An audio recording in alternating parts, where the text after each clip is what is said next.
ओम नमो भगवते वासुदेवाय नमः। नमस्कार दोस्तों, कैसे हैं आप सब। बहुत स्वागत है आपके अपने ही चैनल इंस्पिरेशन ऑफ प्रेरणा में। करवा चौथ की पूजा सुहागन औरतें अपने पति की लंबी उम्र के लिए सदियों से करती चली आ रही हैं। साल 2021 में करवा चौथ 24 अक्टूबर को मनाया जा रहा है। करवा चौथ की पूजा का शुभ मुहूर्त 6:55 से 8:51 तक है, जिसे कि पूजा का बहुत ही शुभ मुहूर्त माना जा रहा है। उस दिन चांद निकलने का समय 8:11 पर बताया गया है। आइए अब सुनते हैं करवा चौथ की पौराणिक कथा। बहुत समय पहले की बात है। एक साहूकार के 7 बेटे और उनकी एक बहन करवा थी। सभी सातों भाई अपनी बहन से बहुत प्यार करते थे, यहाँ तक कि वो पहले उसे खाना खिलाते और बाद में स्वयं खाते थे।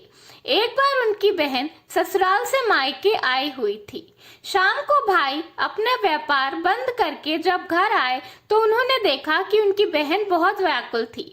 सभी भाई खाना खाने बैठे, लेकिन जब उनकी बहन साथ खाना खाने नहीं बैठी तो उन्होंने कहा कि करवा, आओ खाना खा लो।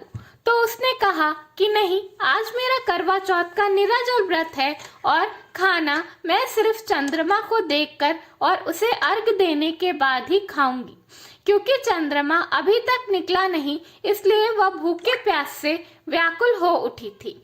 सबसे छोटे भाई को अपनी बहन की हालत नहीं देखी गई और वह दूर पीपल के पेड़ पर एक दीपक जलाकर चलनी की ओट से रख देता है।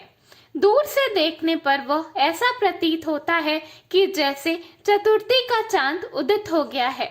इसके बाद भाई अपनी बहन को बताता है कि चांद निकल आया है, तुम उसे अर्घ देने के बाद भोजन कर सकती हो। बहन खुशी के मारे सीढ़ियों पर चढ़कर चंद्रमा को देखती है और उसे अर्घ देकर खाने बैठ जाती है। वह पहले टुकड़ा मुंह में डालती है तो उसे छींक आ जाती है। दूसरा टुकड़ा मुंह में डालती है तो उसमें एक बाल निकल आता है और तीसरा टुकड़ा मुंह में डालने की कोशिश करती है तो उसके पति की मृत्यु का समाचार आ जाता है। वो बौखला जाती है। उसकी भाभी उसे सच्चाई से अवगत कराती हैं, उसके साथ ऐसा क्यों हुआ।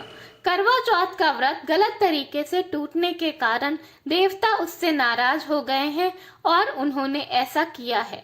सच्चाई जानने के बाद करवा निश्चित करती है कि वो अपने पति का अंतिम संस्कार नहीं होने देगी और अपने सत्वत्व से उन्हें पुनर्जीवन जरूर दिलाएगी। वह पूरे 1 साल तक अपने पति के शव के पास बैठी रहती है, उसकी देखभाल करती है, उसके ऊपर उगने वाली सुई नुमा घास को वह एकत्रित करती रहती है। 1 साल बाद फिर करवा चौथ का दिन आता है। उसकी सभी भाभियां करवा चौथ का व्रत रखती हैं। जब भाभियां उससे आशीर्वाद लेने आती हैं तो वह प्रत्येक भाभी से कहती है, यम सुई ले लो, पिया सुई दे दो, मुझे भी अपने जैसी सुहागिन बना दो। ऐसा आग्रह करती है, लेकिन हर बार भाभी उसे अगली भाभी से आग्रह करने को कहकर चली जाती हैं। इस प्रकार जब 6ठे नंबर की भाभी आती हैं तो वो करवा से बोलती हैं, क्योंकि उसका व्रत सबसे छोटे भाई की वजह से ही टूटा था, तो उसके पति को केवल सबसे छोटी भाभी ही जीवित कर सकती हैं। सबसे अंत में छोटी भाभी आती हैं। करवा उनसे भी सुहागिन बनने का आग्रह करती है, लेकिन वह टाल मटोल करने लगती हैं।